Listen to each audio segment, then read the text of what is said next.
So giving to God சொல்லும் பொழுது, தேவனுக்கு கொடுப்பது என்று சொல்லும் பொழுது அது பல கோலத்தில் பார்க்கலாம். தேவனுக்கு நேரத்தை கொடுப்பது, அதுவும் கொடுப்பது. தேவனுக்கு நம்மளுடைய தாளந்தை தேவனுக்கு கொடுப்பது, நம்மளுடைய ஊழியத்தை தேவனுக்கு செலுத்துவது, கொடுப்பது. இன்றைக்கு நான் பேச போகிறது குறிப்பாக கொடுப்பது என்று சொல்லும் பொழுது, நம்மளுடைய வருமானத்திலிருந்து ஒரு பகுதியை கர்த்தருக்கு கொடுப்பது, அதை குறித்து நான் பேச இருக்கிறேன். Alright, so today my focus going to be when I said giving to God, okay, in term of our income. நமக்கு எல்லாருக்கும் தேவன் நமக்கு வருமானத்தை கொடுத்திருக்கிறார். God has blessed us. அந்த வருமானத்திலிருந்து ஒரு பகுதியை எப்படி நாம் கொடுப்பது, அந்த தலைப்பில் நான் பேச இருக்கிறேன். முதலாவது ஒரு கேள்வி, பாஸ்டர், கொடுப்பது என்று சொல்லும் பொழுது தேவனுக்கு வருமானத்திலிருந்து ஒரு பங்கை கொடுப்பது, இஸ் தட் பிப்ளிக்கல்? அதாவது வசனத்தின் அடிப்படையில் நீங்கள் பேசுறீங்களா, அல்லது ஏதோ ஒரு மனுஷனுடைய ஏவுதல் பிரகாரம் நீங்கள் பேசுகிறீங்களா என்று சொல்லி உங்களுக்கு ஒரு கேள்வி எழும்பலாம். இன்றைக்கு வசனம் என்ன சொல்லுது, அந்த அடிப்படையில் நான் சொல்ல இருக்கிறேன். ஏனென்றால் மனுஷனுக்கு அதிகாரம் இல்லை, தேவனுடைய வார்த்தைக்கு அதிகாரம் உண்டு. கர்த்தர் நமக்கு வேதாகமத்தில் என்ன எழுதி கொடுத்திருக்கிறார், அதை தான் எடுத்து நான் போதிக்கிறேன். அதில் தான் அதிகாரம் இருக்குது. பாஸ்டர் பிரான்சிஸுக்கு என்னுடைய வார்த்தையில் அதிகாரம் இல்லை. நான் எப்பொழுதெல்லாம் வார்த்தையை நான் கோட் பண்ணி நான் பேசுகிறேனோ அதில் தான் அதிகாரம் உண்டு. ஆகையாலே உங்களுக்கு எல்லாருக்கும் ஒரு நிர்பந்தம் உண்டு, சரியா, ஒரு compulsion. I would say that okay, இந்த வார்த்தையை நன்றாய் கேட்டு அதன்படி நீங்கள் என்ன செய்ய வேண்டும், வாழ்க்கையை நீங்கள் கட்டும் பொழுது அதுக்கு ஏற்ற ஆசீர்வாதத்தை நீங்கள் பார்க்க போகிறீர்கள். சரி, முதலாவது நம்ம என்ன செய்வோம், 2 பகுதியாக நன்றைக்கு நான் பேச இருக்கிறேன். ஓகே, ஸ்கிரிப்சர் பழைய ஏற்பாடு புதிய ஏற்பாட்டிலிருந்து ஒரு சில வசனத்தை நான் உங்களுக்கு எடுத்து கொடுக்கிறேன். ஓகே, எப்படி அவர்கள் ஆரம்ப காலகட்டத்திலிருந்து ஆதி திருச்சபை வரைக்கும் ஜனங்கள் எப்படியாய் கொடுத்தார்கள் என்று சொல்லி ஒரு சில கொட்டேஷனை நான் உங்களுக்கு காண்பிக்கிறேன். To show to you what ever I am preaching today, I am taking from the word of God. All right, now firstly, பிரியமானவர்களே, இந்த கொடுக்கின்ற பழக்க வழக்கங்கள் வேதாகமத்தில் நீங்க பார்த்தீங்கன்னா எங்க ஆரம்பிக்கப்பட்டது, ஆதியாகமம் புத்தகத்திலே ஆரம்பிக்கப்பட்டது. Have you noticed that? In the book of Genesis itself, அந்த நாட்களிலே, அதாவது ஆரம்ப நாட்களிலே, மோசே கூட இன்னும் உலகத்துக்கு வரல, கட்டளை கூட இன்னும் கொடுக்கப்படல. மோசே காலகட்டத்துக்கு முன்பதாகவே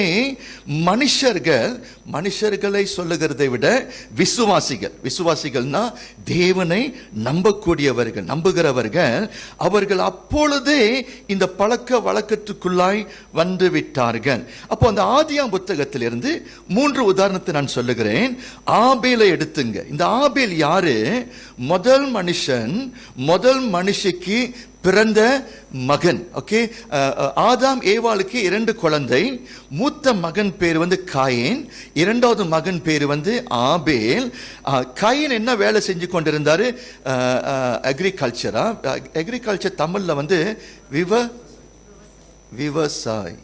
ஓகே, அக்ரிகல்ச்சர். ஓகே, கபோன்லாம் கபோனா, சரியா. ஆபேல் என்ன வேலை செஞ்சு கொண்டிருந்தார்? 2வது மகன் ஆடுகளை மேய்த்து கொண்டு இருந்தாங்க. இப்பொழுது வருமானம், அதாவது இப்பொழுது அறுவடை காலம் வந்த பிறகு கடவுளுக்கு கொடுக்கணும்னு சொல்லி இருவர்கள் வரார்கள். கையின் ஒரு பகுதியை கொண்டுட்டு வந்தான். அதே போல ஆபேல் என்ன பண்ணுகிறாரு? ஆடுகளை அவன் மேய்த்தபடினால் அவன் என்ன செய்கிறான்? நல்ல ஒரு சிறந்த ஆட்டை கர்த்தருக்கென்று கொடுக்க வேண்டும் என்று சொல்லி அவர் என்னை படைத்தார். எனக்கு மேலானவர், தொழிலை கொடுத்தவர் அவர், ஆசீர்வாதத்தை கொடுத்தவர் அவர், எனக்கு ஏராளமான ஆடுகளை கொடுத்திருக்கிறார், அவருக்கு கொடுக்க வேண்டும் என்று சொல்லி ஒரு சிறப்பான ஆட்டை அவன் தெரிந்து கொண்டு, நல்ல கொலு கொலு கொலு என்று இருக்கின்ற ஒரு ஆட்டை தெரிந்து கொண்டு நல்லதையே கொடுக்கணும் என்று சொல்லி ஆதியாகமம் புத்தகத்திலேயே ஆபேல் கர்த்தருக்கு உற்சாகமாய் கொடுத்தான். விளங்குதா? சோ த பைபிளோடைய ஸ்டார்டிங் பாருங்க, அது வந்து கொடுப்பதிலே ஆரம்பிக்கிறதை நாம் பார்க்கிறோம். சரி, இப்பொழுது இன்னும் கொஞ்சம் முன்னுக்கு வருவோம். ஆபிரகாம் காலம்.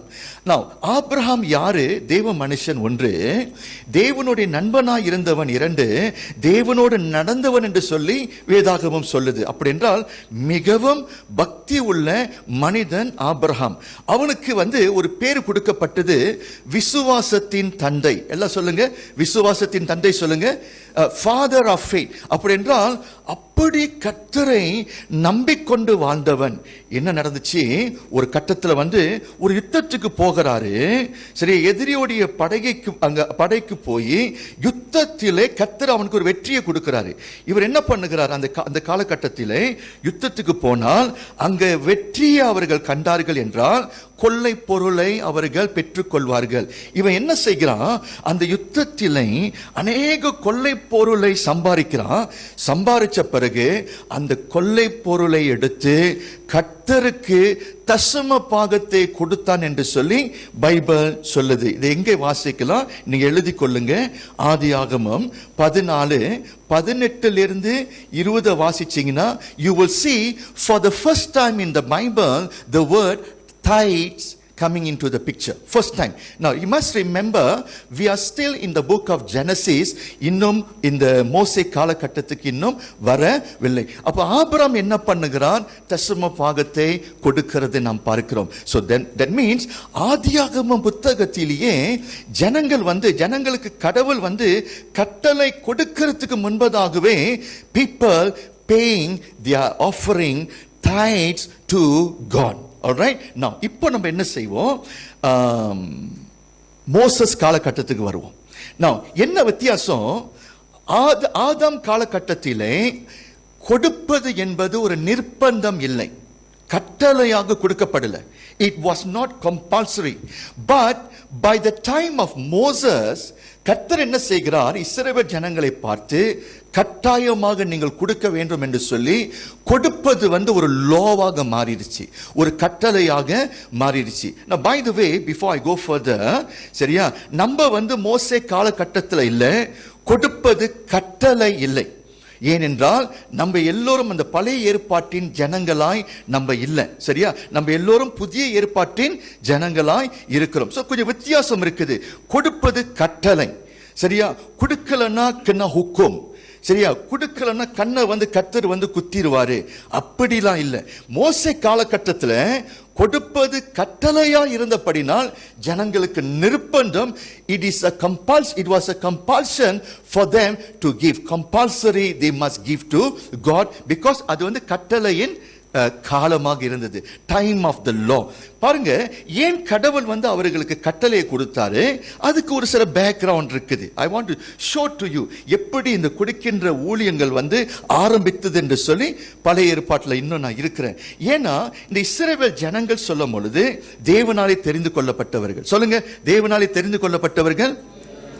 ஒன்று, தேவன் அவர்களை தெரிந்து கொண்ட பிறகு, சரியா, எத்தனையோ ஜாதி ஜனங்கள் இருந்தாங்க, எல்லா ஜனங்களை பார்க்கிலும் இஸ்ரவேல் ஜனங்களை கர்த்தர் தெரிந்தெடுத்தார். ஒன்று.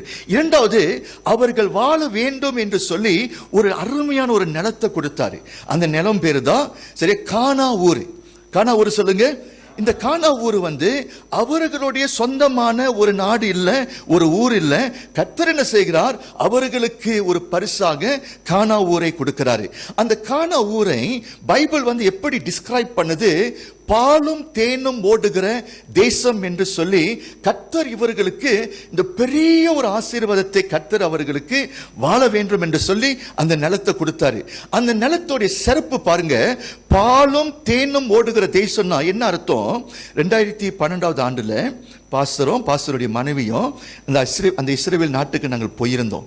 நீங்க அங்க போனீங்கன்னா ஏறக்குறைய அந்த நாட்டை பார்த்தீங்கன்னா அது வனாந்தரம் மாதிரி தான் இருக்கும், வில்டர்னஸா தான் இருக்கும், especially at the southern part. ஆனா வனாந்தரத்தில் பச்சை பச்சையாய் செடிகள், தோட்டங்கள் நீங்கள் பார்க்கலாம்.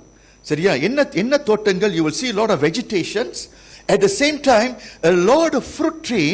நல்லா அந்த இடத்துல செழிப்பாய் வளர்ந்து எல்லா இடத்திலும் பச்சை பச்சையா இருக்குது. இதுதான் பாலும் தேனும் ஓடுகிற தேசம். அதோடைய சிறப்பு என்னது? அந்த மண் இருக்குது பார்த்தீங்களா, நல்ல ஒரு சூப்பரான நல்ல ஃபர்டைல் லேண்ட் ஃபர்ஸ்ட்லி. இரண்டாவது, வருஷத்துல 2 முறையாவது தேசத்துல மழை பெய்யும். பின்மாறி மழை, முன்மாறி மலை. சோ நீங்க அக்ரிகல்ச்சர்ல நீங்க இருந்தீங்கன்னா, ஆடு மாடுகளை வளர்த்து கொண்டு இருந்தீங்கன்னா தண்ணீர் ரொம்ப முக்கியம். ஏற்ற காலகட்டத்தில் மழை பெஞ்சாதான் நீங்க என்ன செய்ய முடியும்? வளர்ச்சி, ஆசீர்வாதத்தை நீங்கள் பார்க்க முடியும். பாருங்க, தெரிந்து கொண்டு இவர்களுக்கு பாலும் தேனும் ஓடுகின்ற தேசத்தை கொடுத்து கர்த்தர் அவர்களை அபிரதமாய் ஆசீர்வதித்தார். ஒரு சிலர் ஆடு மேய்க்கிறவர்கள், மற்றவர்கள் நீங்க தோட்டங்களை வைத்திருக்கிறீங்க. அப்ப கர்த்தர் என்ன சொல்றாரு? இத நீங்க இலவசமாய் பெற்றீங்க, நான் உங்களை தகுதிப்படுத்தி உங்களுடைய கரத்தை நான் ஆசீர்வதிப்பேன். நீங்க என்ன தொழில் இருக்கிறீங்களோ அந்த தொழிலை நான் ஆசீர்வதிப்பேன். நிறைய வருமானத்தை எடுக்கக்கூடியவர்களாய் உங்களை மாற்றுவேன் என்று சொல்லி கர்த்தர் இஸ்ரவேல் ஜனங்களை நன்றாய் செழிக்க வைத்தார். இப்போ செழிக்க வைத்த பிறகு அவர்களை பரிசோதிக்க, in order to test them whether are they gratitude to God, are they faithful to God, சரியா, are they loyal to me, பரிசோதிக்க நிறைய வருமானத்தை கொடுத்து கர்த்தர் சொன்னார், இப்பொழுது 10ல ஒரு பகுதியை நீங்கள் என்ன செய்ய வேண்டும்? கொண்டுட்டு வர வேண்டும். நீங்க ஆடுகள் மேய்க்கலாம், மாடுகள் மேய்க்கலாம், உங்களுக்கு தோட்டம் இருக்கலாம். 10ல ஒரு பங்கை நீங்க என்ன செய்ய வேண்டும்? கட்டளையாக கொடுத்து கொண்டுட்டு வர சொன்னார். ஏனென்றால் மனுஷனுடைய ஒரு கெட்ட சுபாவம் என்ன தெரியுமா? மனுஷனுக்கு கொடுக்க முடியாது. மனுஷன் கஷ்டப்படும் பொழுது கடவுளை நம்புவான், கடவுளை தேடுவான். மனுஷனுக்கு செழிப்பு வந்துருச்சுன்னா மனுஷனோ என்ன வந்துடும்? சரியா, அவனுக்கு அந்த கொழுப்பு வந்துடும். சொல்லுங்க, கொழுப்புன்னு சொல்லுங்க. சரியா, மனுஷனுக்கு கொடுக்கிற சுபாவம் இல்லை.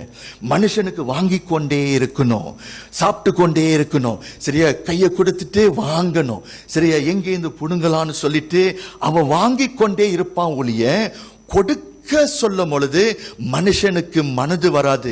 அப்போ இவர்களுக்கு கொடுக்கின்ற மனப்பான்மை இருக்குதா இல்லையா, நன்றி உள்ளவர்களா இருக்கிறாங்களா இல்லையான்னு சொல்லி பரிசோதிக்க the Lord said, you must pay your tithes and offering.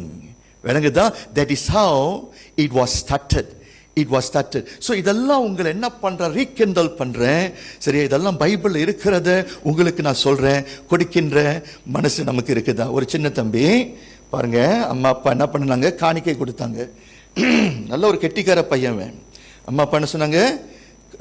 காணிக்கை பைய வரும் பொழுது அதுல நீ என்ன பண்ணிடணும்? உள்ளுக்கு போட்டுறணும். சரியா, அண்ணா அவன் யோசனை பண்ணா, அம்மா நிறைய காசு கொடுத்துருக்குறாங்க, இது வச்சிருந்தா மறுநாள் ஸ்கூல்ல போய் நசிலம்மா வாங்கி கொடுக்கலாம். இப்போ ஒரு பாஸ்டர் முன்னுக்கு பேசுறாரு, காணிக்கை போட சொல்றாரு. சரி, எல்லாம் என்னை பார்க்குறாங்க. ஸோ இந்த காணிக்கை பையன் அவன்கிட்ட வரும் பொழுது அவன் சின்ன ஒரு ஜபம் பண்ணன். ஆண்டவரே, உங்களுக்கு பணம் வேணும்னா நான் பணத்தை தூக்கி போடுறேன், வேணும்னா பிடிச்சிக்கங்க, நீங்க பிடிக்கலன்னா வேண்டானா விட்டுருங்க, கீழே விழுந்துருச்சுன்னா நான் என் பாக்கெட்ல போட்டுறேன். நான் ஒரு சின்ன ஒரு ஜபம் பண்ணி காணிக்க பைய கிட்ட வந்த பிறகு இந்த ஜபத்தை ஏறெடுத்த பிறகு பணத்தெல்லாம் தூக்கி மேல போட்டான். ஒரு பணத்தையும் தேவன் என்ன செய்யல? சரி, எடுத்து விடவில்லை. எல்லா பணமும் கீழே கொட்டியது. அவன் என்ன செஞ்சுக்கிட்டான்? எடுத்து பாக்கெட்லயே போட்டுக்கிட்டான். போதகர் விசாரிச்சாரு, டே காணிக்கையை உள்ளுக்கு போடணும், ஏன் மேல தூக்கி போட்ட? இல்ல, நான் பெரிய ஒரு விசுவாசி, கர்த்தரிடத்துல ஜபம் பண்ண, வேணா எடுத்துங்க, வேண்டானா விட்டுருங்க, நீங்க விட்டுட்டீங்கன்னா நான் எடுத்துக்குவேன். அப்ப இதுல நமக்கு என்ன தெரியுது? இன்னைக்கு அநேகர் சரியா கொடுக்கிறது நமக்கு அது ரொம்ப ஒரு கஷ்டமான ஒரு காரியமாக இருக்கிறது. பட் பைபிள்ல நம்ம என்ன பண்றோம்? அதே புத்தகத்தில் மோசே காலகட்டத்தில் கொடுத்தார்கள். சோ இப்பொழுது இன்னும் முன்னுக்கு வரேன். அதே புத்தகத்திலிருந்து மோசே காலகட்டத்தில், ஆபிரகாம் காலகட்டம், மோசே காலகட்டம், இப்பொழுது புதிய ஏற்பாட்டுக்கு நான் வந்துட்டேன். இதுதான் இம்பார்ட்டன்ட். நல்ல கவனிங்க. நீங்க எல்லோரும் புதிய ஏற்பாட்டின் ஜனங்களா, பழைய ஏற்பாட்டின் ஜனங்களா? சொல்லுங்க, நம்ம எல்லாரும் பழைய ஏற்பாட்டின் ஜனங்களா, புதிய ஏற்பாட்டின் ஜனங்களா? we are new testament people. நல்ல கவனிக்கணும். புதிய ஏற்பாட்டுக்கு வந்த பிறகு புதிய ஏற்பாட்டிலே எந்த இடத்திலும் கர்த்தர் கட்டளையாக கொடுக்கணும் அப்படின்னு எழுதி கொடுக்கல. சரியா, லா கர்த்தர் நமக்கு விதைக்கல. ஆனா புதிய ஏற்பாட்டுடைய சிறப்பு என்ன தெரியுமா? பழைய ஏற்பாட்டிலே பெறாத ஆசீர்வாதத்தை புதிய ஏற்பாட்டின் ஜனங்கள் பெற்றிருக்கிறார்கள். என்னது? பழைய ஏற்பாட்டில் இல்லாத ஆசீர்வாதத்தை புதிய ஏற்பாட்டின் ஜனங்கள் பெற்றார்கள். என்னத்தை பெற்றார்கள்? சல்வேஷன். சல்வேஷன் கொடுத்தவர் யாரு? கர்த்தர். அப்படி என்றால் நல்ல கவனிங்க, அவர்களுக்கு பாலும் தேனும் ஓடுகிற தேசம்தான். உங்களுக்கும் எனக்கும் அதைவிட சிறந்த ஆசீர்வாதம் என்ன தெரியுமாங்க? முத்தானவர் கிறிஸ்து நமக்குள்ளாக இருக்கிறார். You must understand that the difference. அவர்களுக்குள் தேவனுடைய ஆவி, அவர்களுக்குள் கிறிஸ்து இல்ல, நமக்குள் ராஜாதி ராஜன் இருக்கிறார். That is why the Bible says தேவன் தன்னுடைய ஒரே பேரான குமாரனை நமக்கு தந்தரளினார். நம்ம எல்லோரும் எதை நம்ம பெற்றிருக்கிறோம்? எல்லா பொக்கிஷத்தை விட ஒரு சிறப்பான பொக்கிஷத்தை நம்ம பெற்றிருக்கிறோம்.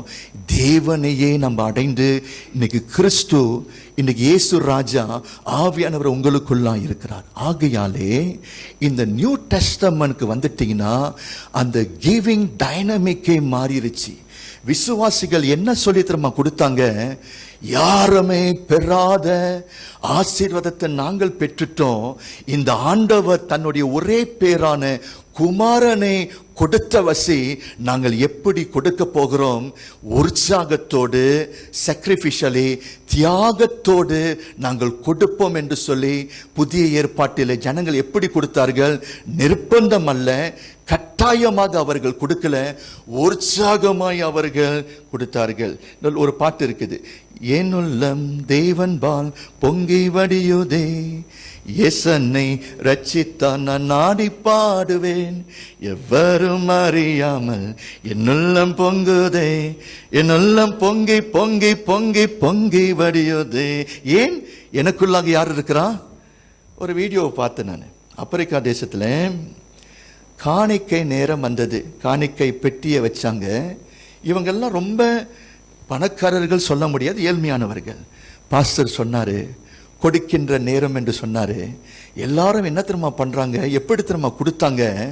பாடலை பாடிக்கொண்டு, சரியா, அந்த செடிகள் வெளியே போய் செடிகள் வந்து அந்த செடிகள்லாம் அறுத்து, they have branches, tree branches, they having that, they were dancing, they were singing unto the Lord. அந்த branches வந்து அப்படியே அயன் பண்ணி காணிக்கை என்ன பண்ணுகிறார்கள்? அவர்கள் உற்சாகமாய் போட்டு கொண்டு போனார்கள்.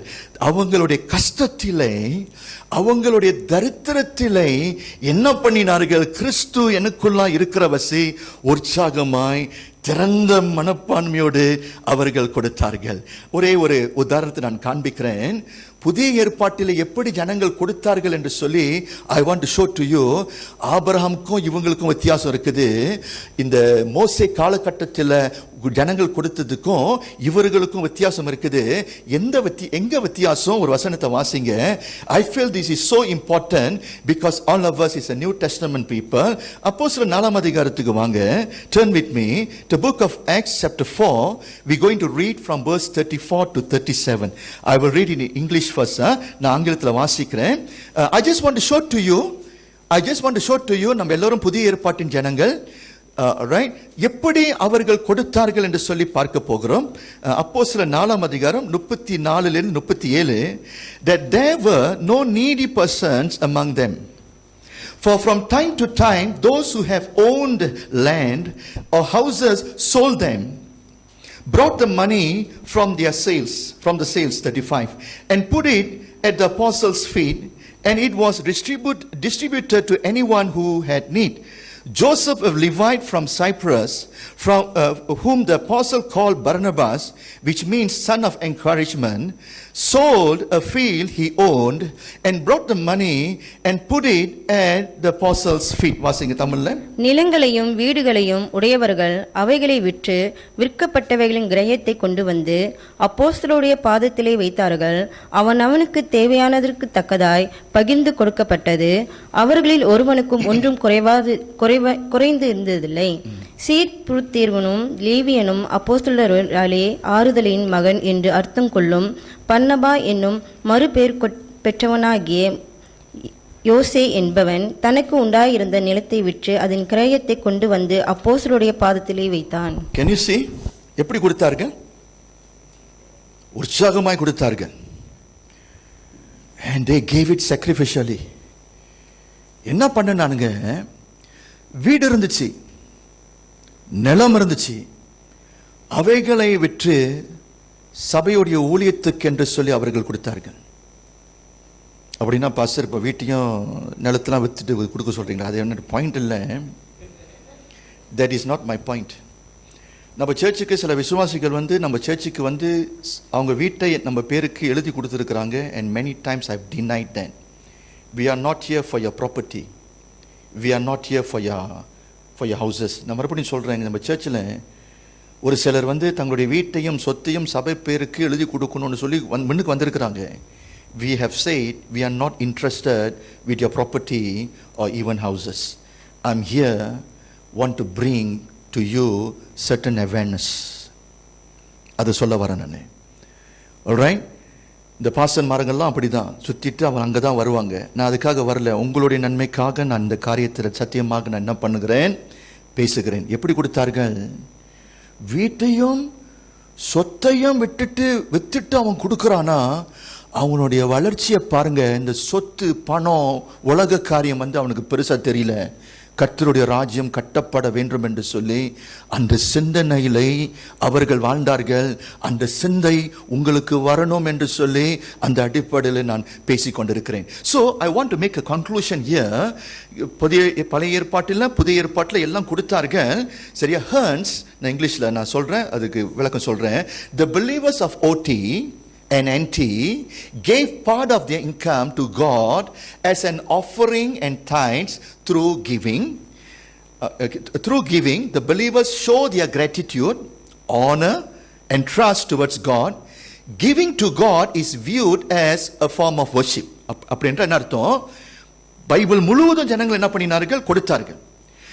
கொடுக்கும் பொழுது அந்த கொடுப்பதில் என்ன வெளியப்படுது? நன்றி உள்ளம் வெளியப்படுது. கடவுளுக்கு என்ன பண்ணுகிறார்கள்?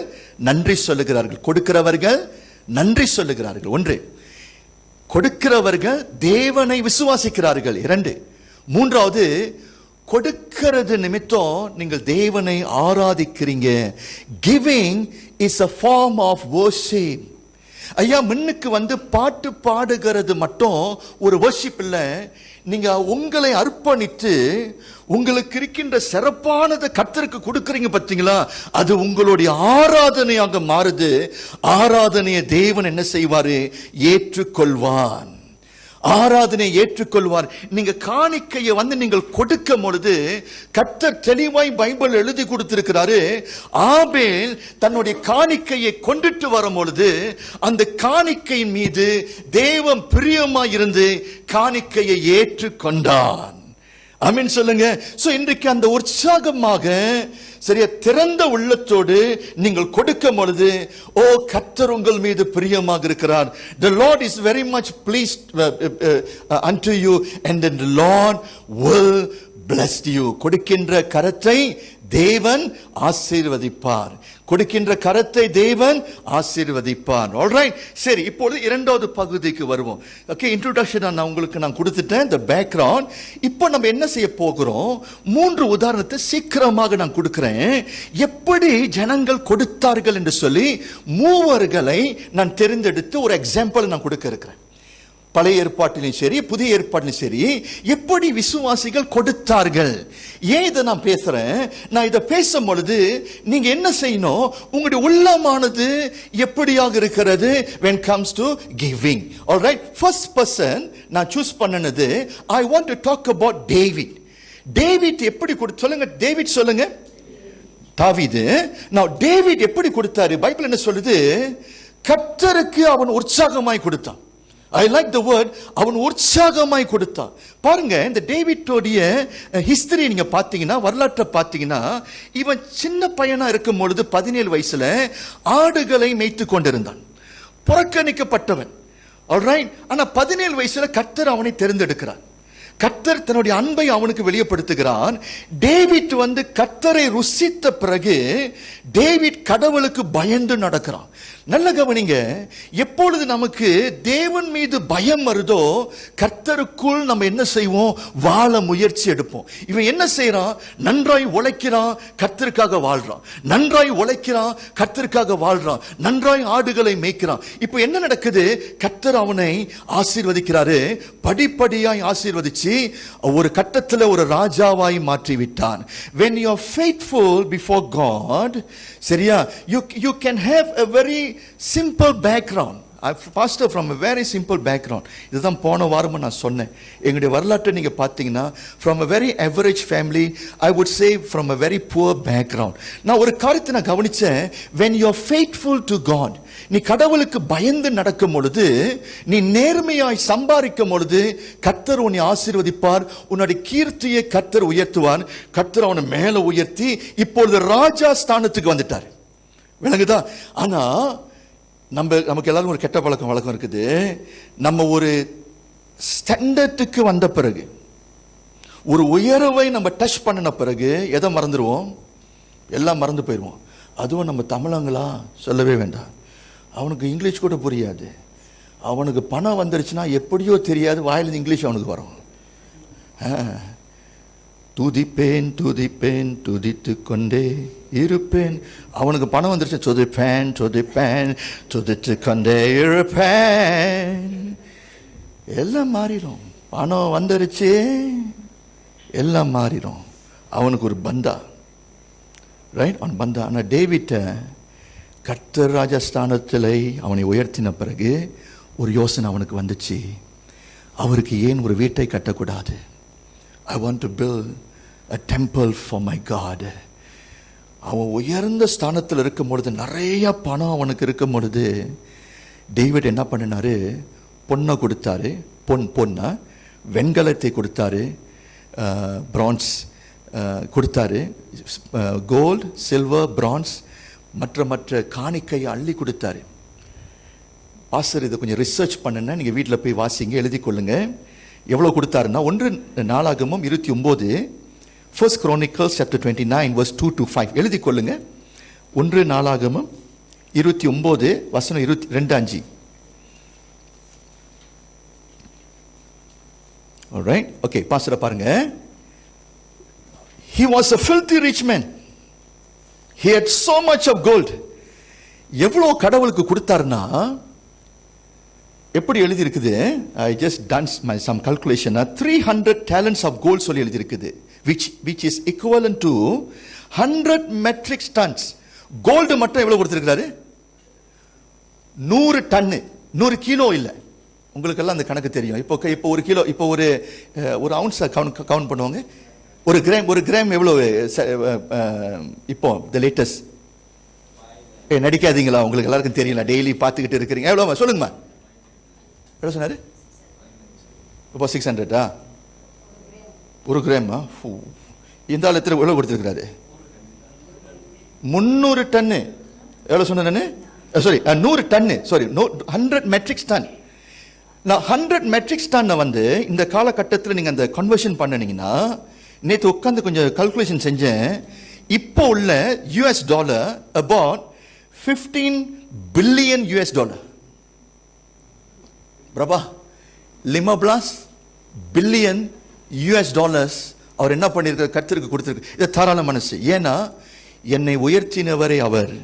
நீங்க அந்த கதையில படிச்சு பார்த்தீங்கன்னா, அவர் எல்லாவற்றையும் அவருடைய கரத்திலிருந்து பெற்றேன், நான் அவருடைய கரத்துக்கே கொண்டுட்டு வருகிறேன்னு சொல்லி he acknowledged all the blessing that I have received actually from the Lord.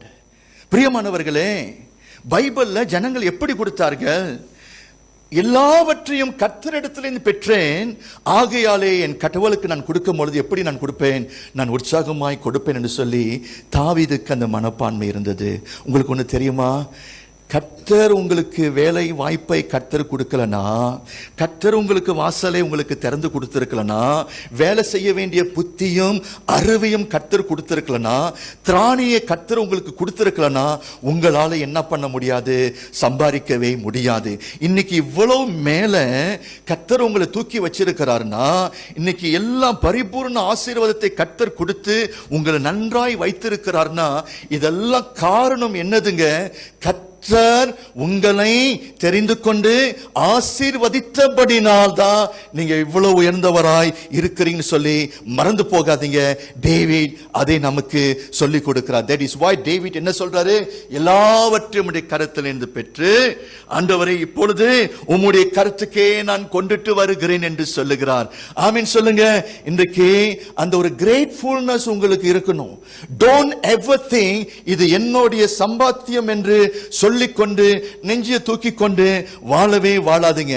நினைச்சாரு வாசலை மூட முடியும், நினைச்சாரு சிங்கப்பூர் பார்டரை க்ளோஸ் பண்ண முடியும், நினைச்சாரு ஹோமஸ் ஸ்ட்ரீட் அவர் என்ன பண்ண முடியும்? க்ளோஸ் பண்ண முடியும். எப்பொழுதும் you got to be humble because of the Lord's blessing is upon you. கர்த்தர் வந்து உன்னை உயர்த்தி இருக்கிறாரு. நெஞ்சை தூக்கி கொண்டு வாழவே கூடாது. stay humble, everything from the Lord, and you got to acknowledge that David has done that. அதுதான் நம்மளுடைய மனப்பக்குவமாக இருக்க வேண்டும். இன்னவே நான் என்ன சொல்ல வரேன்? கொடுக்காதவர்கள் என்ன சொல்லுகிறார்கள்? இது எங்களுடைய சம்பாத்தியம். am I right? ஒரு வகையில பார்த்தா ஏன் கொடுக்கணும்? இது என்னுடைய தொழில் அல்ல, நான் உழைச்சேன். நாங்க தானே விடியற்கால எழுந்திருச்சு வேலைக்கு போயிட்டு வரோம். இது எங்களுடைய பணத்தை வந்து எப்படி பாஸ்டர் கேட்க முடியும், எப்படி கடவுள் கேட்க முடியும் என்று சொல்லி நீங்க தர்க்கம் பண்ணலாம். நான் என்ன சொல்ல வரேன்? உங்களுக்கு வாய்ப்புகளையும் ஆசீர்வாதத்தையும் திறமைகளையும் எல்லாவற்றையும் கொடுத்தவர் கர்த்தர்.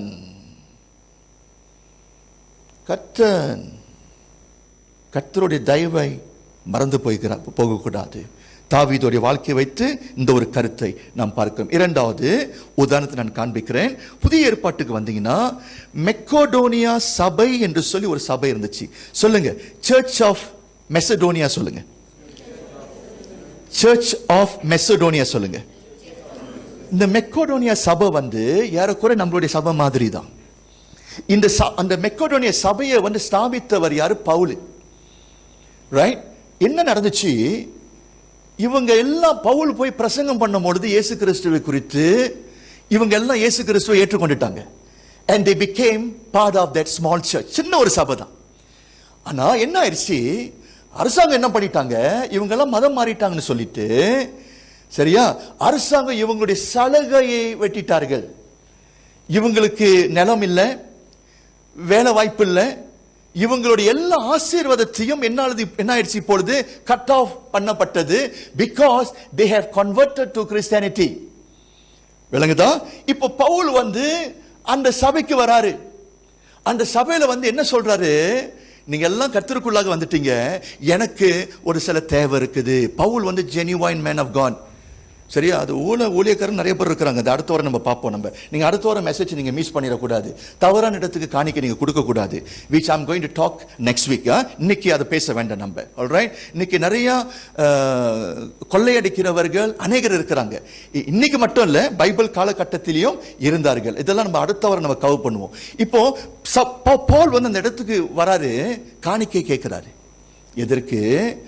எருசலேம் பட்டணத்திலே நிறைய ஊழியர்கள், நிறைய விசுவாசிகளுக்கு சாப்பிட்றதுக்கு கூட அவங்களுக்கு என்ன இல்லை?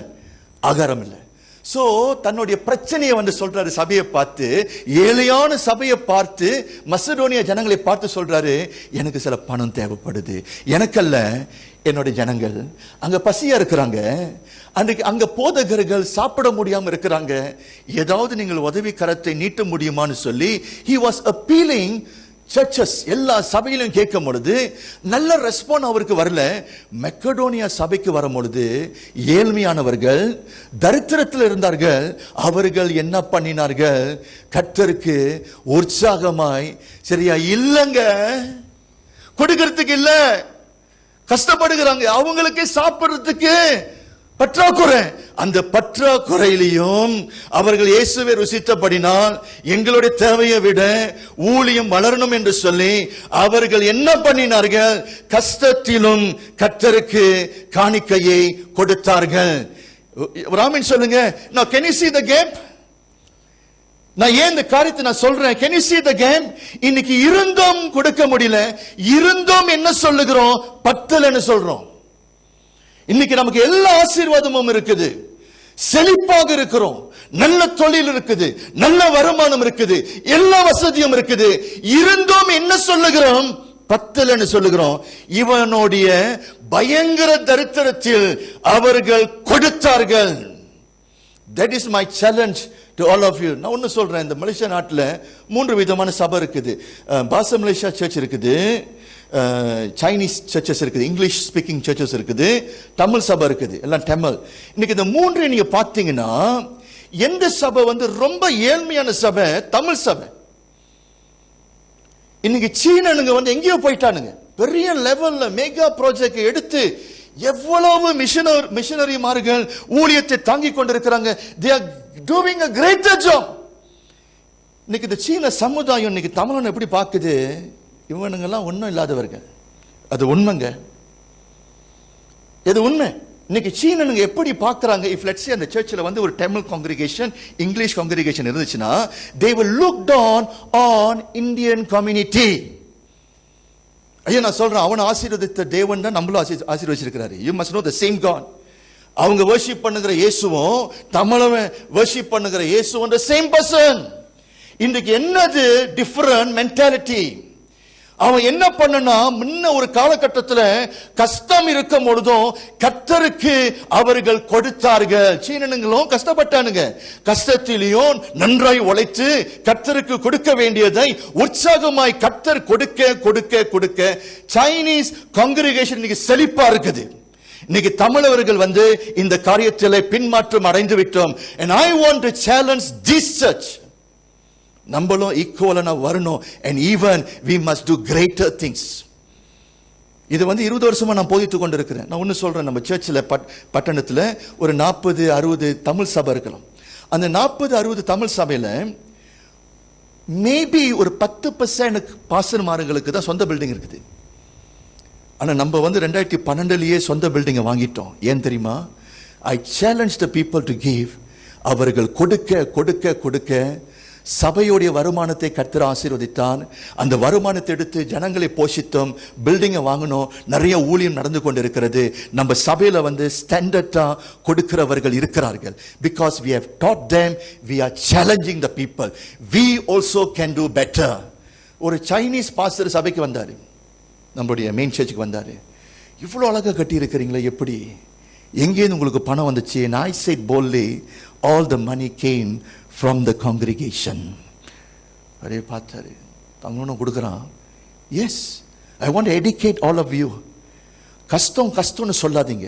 கஷ்டத்தின் மத்தியிலையும் இந்த மக்கடோனியா சபையார்களைப் போல கொடுக்க தொடங்க வேண்டும். நான் சொன்ன இந்த வசனம் இந்த கதைகள் எங்க எழுதி இருக்கிறது? 2 கொரிந்தியர் 8:1-3. மேபி அதை வாசிப்போமா? before I go to the third character. 2 Corinthians chapter 8, 2 கொரிந்தியர் 8:1-3 வாசிங்க. இப்போ நான் சொன்ன காரியத்துக்கு அந்த வசனம் அங்க இருக்கிறது, வாசிங்க. அன்றியும் சகோதரரே, மக்கதோனியா நாட்டு சபைகளுக்கு தேவன் அளித்த கிருபையை உங்களுக்கு அறிவிக்கிறோம். அவர்கள் மிகுந்த உபத்திரவத்தினாலே சோதிக்கப்படுகையில் கொடிய தரித்திரமுடைய உடையவர்களாய் இருந்தோம் தங்கள் பரிபூர்ண சந்தோஷத்தினாலே மிகுந்த உத்தரத்துவமாய் கொடுத்தார்கள். ஜாய்ஃபுல்லி கொடுத்தாங்க. மேலும் அவர்கள் தங்கள் திராணிக்கு தக்கதாகவும் தங்கள் திராணிக்கு மிஞ்சியும் கொடுத்தார்கள். திராணிக்கு தக்கதாக திராணிக்கு மிஞ்சி கொடுத்தார்கள். நான் இங்க என்ன சொல்ல வரேன்? இவங்களும் அதே தரித்திரத்தில் இருந்தார்கள், மிகுந்த சந்தோஷத்தோடு அவர்கள் கொடுத்தார்கள். உனக்கு கொடுக்கின்ற மனசு இருக்குதா இல்லையான்னு சொல்லி you got to do the checking. அவர்கள் கொடுத்தார்கள். And I want to challenge the church. Macedonia சபையார்கள் கஷ்டத்திலே கொடுத்தார்கள். So nobody can say here, எங்களுக்கு கஷ்டமாக இருக்குது கொடுக்க முடியாது அப்படின்னு சொல்லக்கூடாது. By the way, before I go to my third, இன்னொரு காரியத்துக்கு நான் போகிறதுக்கு முன்னே, பழைய ஏற்பாட்டில் ஒரு ரூலிங் இருந்துச்சு. இந்த இஸ்ரவேல் ஜனங்கள் இருந்தாங்க பார்த்தீங்களா, ஒரு வருஷத்துல 3 முறை அவர்கள் எருசலேமுக்கு வர வேண்டும். ஏன் எருசலேமுக்கு வர வேண்டும்? ஜெருசலேம்ல என்ன இருந்துச்சு? டெம்பிள் இருந்துச்சு, ரைட்? ஒரு வருஷத்துக்கு 3 முறை the whole Israelites அவங்க எல்லாம் எங்க கூடி வருவாங்க? டெம்பிளுக்கு வருவாங்க. கர்த்தர் சொன்னாரு, அந்த 3 முறை நீங்கள் வரும் பொழுது கையில் என்ன இருக்கணும்? தசம பாகமும் ஆஃபரிங்கும் இருக்கணும். வெறுமையாய் ஒருத்தனும் வரக்கூடாது. யார் சொல்றா? ஏன் அப்படி சொன்னாரு? Do not come to church empty handed. Do not come to appear before me empty handed. You know what? Why God is saying that? God knows that He has blessed them abundantly. ஒன்றும் இல்லை என்று சொல்லுகிறவர்கள் பொய் பேசுகிறார்கள். ஒன்றும் இல்லை என்று சொல்லுகிறவர்கள் அவர்கள் தேவனை வஞ்சிக்கிறார்கள். இதை நீங்கள் மறந்து போகவே கூடாது. God has blessed us. All right? Now, இப்பொழுது இன்னொரு உதாரணத்துக்கு வருவோம். சரியா? தாவீது உற்சாகமாய் கொடுத்தாரு. மக்கெடோனிய சபையார்கள் எப்படி கொடுத்தாங்க? அவங்களுடைய கஷ்டத்திலும் அவர்கள் கர்த்தருக்கென்று அவர்கள் கொடுத்தார்கள். மூன்றாவது உதாரணத்தை நான் சொல்றேன். இந்த இஸ்ரவேல் ஜனங்களை பற்றி நான் சொல்றேன். இஸ்ரவேல் ஜனங்களை பார்த்து ஒரு கட்டத்தில் கர்த்தர் அவர்களை பார்த்து என்ன சொல்றாரு? You have robbed me. ராப்னா என்னது? ஓகே, இது எங்க எழுதி இருக்குது? இதை கொஞ்சம் வருவோம். நம்ம மல்கியா புத்தகத்துக்கு வாங்க. பழைய ஏற்பாடு கடைசி புத்தகம். மல்கியா பழைய ஏற்பாடு கடைசி புத்தகம். மல்கியா 3ஆம் அதிகாரம். Come with me to book of Malachi chapter 3 verse 8 இருந்து வாசிக்கிறீங்களா? 8ஆவது வசனத்திலிருந்து வாசிங்க. மனுஷன் தேவனை வஞ்சிக்கலாமா? மனுஷன் தேவனை வஞ்சிக்கலாமா? நீங்களோ என்னை வஞ்சிக்கிறீர்கள். நீங்களோ என்னை வஞ்சித்தீர்கள். எதிலே உம்மை வஞ்சித்தோம் எதிலே நாங்கள் உம்மை வஞ்சித்தோம் என்று ஜனங்கள் கேட்கிறார்கள். தசம பாகத்திலும் காணிக்கையிலும் தானே. அடுத்த வசனம் 9. நீங்கள் சபிக்கப்பட்டவர்கள் ஜனத்தாராகிய நீங்கள் எல்லோரும் என்னை வஞ்சித்தீர்கள். நீங்க என்னை வஞ்சித்தீர்கள். God என்ன சொல்றாரு? ஜனங்களை பார்த்து, இஸ்ரவேல் ஜனங்களை பார்த்து, டேய், all of you have robbed me. நல்ல சாப்பிடுறான், பயங்கர தோட்டம், நிறைய ஆடு மாடுகள் இருக்குது, பயங்கர சம்பாத்தியம். இந்த எல்லா சம்பாத்தியத்திலையும் யாரை மறந்துட்டான்? கடவுளை மறந்துட்டான். இப்ப ஆலயத்துக்கு வரும்போது வெறுமனையாக வராங்க. கர்த்தர் என்ன சொல்றாரு? You have robbed me. நீ என்னை வஞ்சிக்கிற. You are robbing me. I have blessed you tremendously, but you have forgotten me என்று சொல்லி ரொம்ப கவலையோடு கர்த்தர் ஜனங்களை பார்த்து சொல்லுகிறாரு, நீங்க என்னை ஏமாத்துற என்று சொல்லி சொல்லுகிறத பார்க்கிறோம். எவ்வளவு வேதனை. நான் யோசிச்சேன், கடவுளுக்கு நம்முடைய பணம் தேவையா? நம்ம என்ன நினைக்கிறோம்? தெய்வ தூதர்கள்லாம் சாப்பாட்டு இல்லை போல, அங்கேயும் கோவிட் வந்துருச்சு போல, எல்லாம் பிரச்சனையில் இருக்கிறான். கடவுள் தத்தளிக்கிறாரு. டே, நீங்க கொடுக்கிற பணம் தான்டா நாங்க என்ன பண்றோம், அங்க ராஜ்யத்தை கட்டுறோம். Do you think God need your money? ஐயா, God does not depending on us. கர்த்தர் தேவன் நம்மளை சார்ந்து இருக்கவில்லை. அவர் சர்வ வல்லமை உடையவர். 5 அப்பத்தையும் 2 மீனையும் இயேசு ஆசீர்வதித்து எத்தனையோ ஜனங்களை போஷித்தாரு. Nothing is impossible to him. அப்போ கர்த்தர் ஏன் இவர்களை பார்த்து நீங்கள் என்னை வஞ்சிக்கிறீர்கள் என்று சொல்றாங்க? மனுஷனோட இருதயம் அவ்வளவு கொரப்ட் ஆயிடுச்சு when comes to money. They do not want to honor God. They do not want to give the gratitude back to God. Man ரொம்ப செல்ஃபிஷா மாறிட்டான். திருச்சபையே, நான் உங்களை பார்த்து நான் சொல்றேன், do not come to this level that God is telling to you, you are robbing me. அந்த வார்த்தைக்கு பிறகு இன்னொரு வார்த்தை சொல்றாரு, you are under the curse னு சொல்றாரு.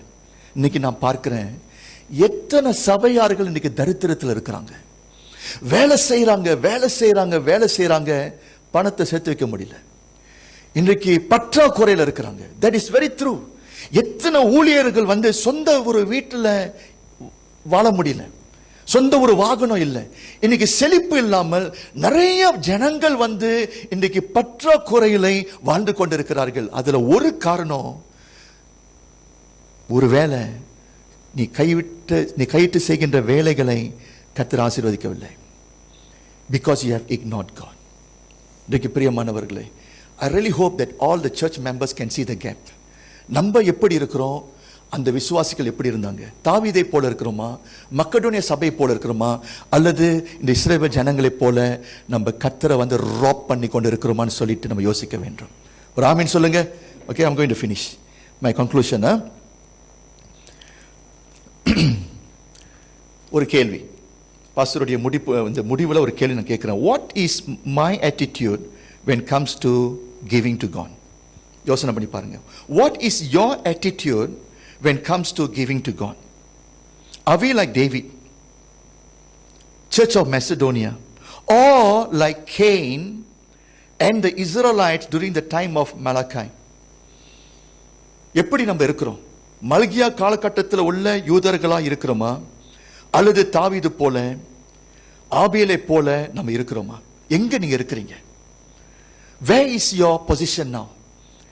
எங்க நீங்க இருக்கிறீங்க? Alright, so make sure come to the service next week. இந்த பணத்தெல்லாம் வந்த பிறகு எதற்கு உபயோகப்படுத்தணும் படுத்தக்கூடாது என்று சொல்லி இதெல்லாம் அடுத்த வாரம் கவர் பண்றோம். பட் இன்னைக்கு நீங்க வீட்டுக்கு திரும்பும் பொழுது இந்த கேள்வியோடு நீங்க வீட்டுக்கு திரும்ப வேண்டும். Alright, now let me finish with one article. இது உண்மையான ஒரு ஸ்டாட்டிஸ்டிக் எழுதி கொடுத்திருக்காங்க, நீங்க படிச்சிருப்பீங்க. அது நான் காண்பிக்கிறேன். I just want to show to you. எல்லாம் பாஸ்ல பாருங்க.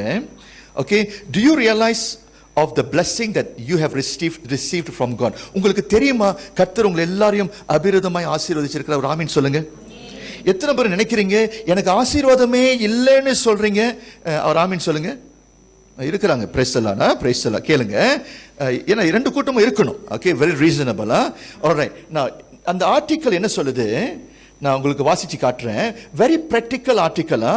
If you keep your food in refrigerator, உங்க வீட்டில் ஐஸ் பெட்டி இருக்குது பார்த்தீங்களா? ஐஸ் பெட்டியில சாப்பாட்டு இருந்தா ஒன்று. இரண்டாவது, your clothes in the closet, அதாவது அல்மாரியில விதவிதமான கலராக பட்டு படவைகள், சரியா, பாவாடை, அது இது இதெல்லாம் சரியா உங்களுடைய அல்மாரியில நிறைய உடைகள் உங்களுடைய அல்மாரியில இருந்தா ரெண்டு. மூன்றாவது, if you have a bed to sleep in, படுக்கிறதுக்கு உங்களுக்கு நல்ல ஒரு மெத்த உங்களுக்கு இருந்துச்சுன்னா மூன்று. நாலாவது, and a roof over your head, தங்கறதுக்கு உங்களுக்கு ஒரு கூடாரம் இருந்துச்சுன்னா என்ன அர்த்தம்? ஓகே, நல்லா கவனிங்க.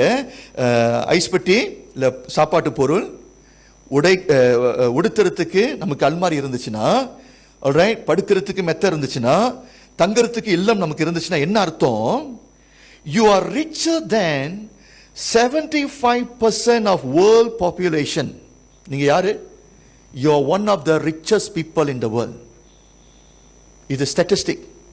அப்படி என்றால் என்ன அர்த்தம்? in another word, இந்த உலகத்துல 75% ஜனங்கள் ஐஸ் பெட்டி இல்லாம, அல்மாரி இல்லாம, தூங்குறதுக்கு நல்ல ஒரு படுக்கை இல்லாம, இன்னைக்கு இல்லம் இல்லாம 75% இந்த உலகத்துல அநேகர் இந்த ஆசீர்வாதம், பேசிக்கான ஆசீர்வாதம் இல்லாமல் வாழ்ந்து கொண்டிருக்கிறார்கள்.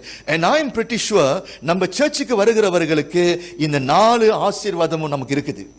ஒவ்வொரு நாளும் சாப்பிட்றோம், நல்லா படுத்து தூங்குறதுக்கு நமக்கு அறை இருக்குது, நமக்கு வீடு இருக்குது, நமக்கு எல்லா ஆசீர்வாதத்தையும் தேவன் நமக்கு கொடுத்திருக்கிறாரு.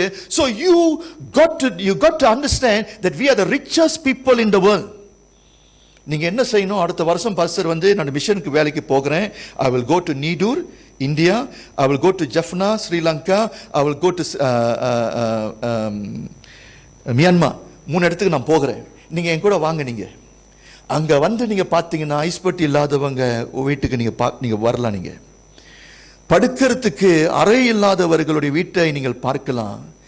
அவங்களுடைய வாழ்க்கையோடைய கஷ்டம், போராட்டம், பிரச்சனை நீங்கள் பார்க்கலாம். நீங்க யூ கம் அண்ட் see. நீங்க அதை பார்த்துட்டீங்கன்னா உங்களுக்கு தெரியும் எப்படி கடவுள் உங்களை வச்சிருக்கிறாருன்னு. ஐயா, இந்த ஜனங்களுடைய வாழ்க்கை நீங்கள் பார்க்கும் பொழுது, எத்தனை முறை அந்த இடத்துக்கு நான் போகும் பொழுது அந்த ஜனங்களை பார்க்கும் பொழுது பேச முடியாது, கண்ணில் இருந்து கண்ணீர் தான் வரும். நான் கர்த்தர்கிட்ட என்ன சொல்லுவேன்? ஆண்டவரே, இப்படியா வாழ்றாங்க? ஆண்டவரே, எப்படி இந்த அசிங்கத்துல, இந்த அழுக்குல, ரோட்ல படுத்து கிடக்குறாங்களா ஆண்டவரே, எங்களை எவ்வளவு நல்லா வச்சிருக்கிறீங்க ஆண்டவரே என்று சொல்லி மிஷன் ட்ரிப்ல நான் அழுந்திருக்கிறேன். அவங்க விசுவாசி கேட்பாங்க, ஏன் பாஸ்டர் இப்படி அழுதுகிட்டு இருக்கிறீங்கன்னு. உங்க வாழ்க்கையை பார்க்கும் பொழுது எனக்கு அழுகை வருது. எங்க ஊருக்கு வாங்க, பாலும் தேனும் ஓடுகிற தேசத்துல நாங்க வாழ்ந்து கொண்டிருக்கிறோம், செழிப்பா இருக்கிறோம். And I want to challenge all of you. I feel it will be sinful if you maintain your lifestyle in such a manner. இது பெரிய ஒரு துரோகம், இது பெரிய ஒரு பாவமான வாழ்க்கை, சாபமான வாழ்க்கை. You must do the comparison. Come with me, I will show to you. அவங்க அந்த தரித்திரத்திலையும் ஏதாவது சமைச்சு கொடுப்பாங்க. அவங்க வீட்டில் சாப்பாடு இருக்காது, சமைச்சு கொடுப்பாங்க. பாஸ்டர் வந்திருக்கிறாரு, சமைச்சு கொடு, they will give me the best. சாப்பிட்டு வந்திருக்கிறோம் நாங்க. And we always lavish them with the blessing. We will bless them. சபையிலேருந்து வருகிற வருமானத்தை எடுத்து ஜனங்களை நம்ம என்ன பண்ணுகிறோம், போஷிக்கிறோம். இன்னைக்கு கர்த்தர் உங்களை நல்லா வச்சிருக்கிறாரு. நல்ல ஆகையாலே appreciate what you have. How are you going to appreciate? Give. நீங்க கொடுக்கின்ற காணிக்கையில தான் இப்படி போன்ற ஊழியத்தை நம்ம தாங்க போகிறோம் என்று அடுத்த வாரம் அதை பார்ப்போம் நம்ம. Alright, are you with me? கர்த்தர் இன்னைக்கு உங்களோட பேசி இருக்கிறாரா? சோ கொடுப்பது அது ரொம்ப ஒரு கெட்ட வார்த்தை, அப்படி இல்லைங்க. கொடுக்கறதுல காரணம் இருக்குது. இன்னைக்கு அது ஒரு பகுதியை நம்ம என்ன பண்ணினோம் பார்த்தோம். Let us pray. நம்ம ஜெபிப்போம். Shall we stand? Thank you Lord. தேவன் தன்னுடைய ஒரே பேரான குமாரனை இந்த உலகத்துக்கு அனுப்பினார், தந்தருளினார். நீர் எங்களை நேசிக்கிறபடினால், Lord, you have given your only one begotten son, Lord. அன்றைய அதற்கு மேலான ஒரு ஆசீர்வாதமே இல்லப்பா. நாங்க இன்னைக்கு ரட்சிப்பை பெற்றிருக்கிறோம், நித்தியத்தின் ஜனங்களாய் வாழ்ந்து கொண்டிருக்கிறோம். இன்றைக்கு நாங்கள் தேவனோடு உறவு கொள்ளுகிறோம். அப்பா, எங்களுக்கு எவ்வளவு பெரிய மேன்மையை கொடுத்திருக்கிறீர் ஆண்டவரே. ஒரு காலகட்டத்தில், பிரியமானவர்களே, நான் ஜெபிக்கிறேன், கவனிங்க. ஆண்டவரே, ஒரு காலகட்டத்தில் எவ்வளவு கஷ்டப்பட்டோம் ஆண்டவரே, எவ்வளவு பாடுபட்டோம் ஆண்டவரே. ஆண்டவரே, நான் இன்றைக்கு சிந்திக்க வேண்டும். Lord, I want to recall, Lord, எங்களுடைய பாஸ்ட் லைஃப் நாங்க பார்க்கிறோம், எவ்வளவு தரித்திரத்தில் இருந்தோம் ஆண்டவரே. சில நேரத்தில் வீட்டு வசதி எங்களுக்கு இல்லாமல் இருந்தது, சாப்பிடறதுக்கு உணவு இல்லாமல் நாங்கள் இருந்தோம், நல்ல உடைகளை போட்டுக்கொள்ள ஆண்டவரே எங்களுக்கு அந்த வசதியும் இல்லை தகப்பனே. ஒரு காலகட்டத்திலே நாங்கள் தரித்திரத்தில் இருந்தோம் அப்பா. ஆண்டவரே, உம்மை ஏற்றுக்கொண்ட பிறகு எங்களை நீர் ஆசீர்வதித்தீரப்பா. ஆண்டவரே, எங்களை உயர்த்தினீர் ஆண்டவரே. அப்பா, இன்றைக்கு எங்களை எவ்வளவு மேலாய் தகப்பனே எங்களை வைத்திருக்கிறீரப்பா. ஆண்டவரே, உயர்ந்த ஸ்தானத்துக்கு வந்த பிறகு பழச நாங்கள் மறந்துட்டுமே. பெருமை எங்களை வந்து பிடித்தது, உம்முடைய ஊழியத்தை நாங்கள் மறந்துட்டுமே. ஆண்டவரே, இன்றைக்கு எங்களை மன்னிங்க ஆண்டவரே. இன்றைக்கு எங்களோட பேசுறீங்க ஆண்டவரே. எனக்கு நீர் கொடுத்தது அது கர்த்தருடையது. Lord, whatever that I'm having today, Lord, it belongs to you, Lord. It was from you, Lord. ஆண்டவரே, உம்முடைய கரத்தில் இருந்து பெற்றோம் ஆண்டவரே. இந்த அடிமையை ஆசீர்வதித்தவர் நீர், அடிமைக்கு வேலையை கொடுத்தவர் நீர், வருமானத்தை கொடுத்தவர் நீர், சுகத்தை கொடுத்தவர் நீர் ஆண்டவரே. Help me to be grateful. Help me to show my gratitude to God by giving unto you the best that we are having, Lord. சபைக்கு கற்றுக் கொடுங்க, இந்த சபைக்கு கற்றுக் கொடுங்க. ஒருவேளை நீங்க தரித்திரத்தில் இருக்கலாம், இன்னைக்கு இந்த பிரசங்கம் உங்களை மாற்ற வேண்டும். The Lord shall bless you.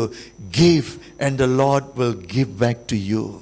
அமுக்கி குலுக்கி சரிந்து விளம்படிக்கு கர்த்தர் உனக்கு கொடுப்பார், கர்த்தர் உன்னை ஆசீர்வதிப்பார். Are you saying I got nothing to give? நீ போய் பேசுகிறாய். You are not honest before God. You have everything. Ask the Lord for the change of mind, change of heart. ஆண்டவரே, மனதிலே ஒரு மாற்றம் வரட்டும் ஆண்டவரே. என்னுடைய இருதயத்தை மாற்றுங்க. நாங்கள் உமக்காய் கொடுப்போம், உமக்காய் கொடுப்போம் என்று ஆண்டவரே அந்த மனப்பான்மை எங்களுக்கு வர வேண்டும். பிள்ளைகள் எல்லாரையும் ஆசீர்வதிங்க, ஆசீர்வதிங்க. இயேசுவின் நாமத்தினால ஜெபிக்கிறோம் ஜீவனுள்ள நல்ல பிதாவே, ஆமென். காணிக்க பாடல்.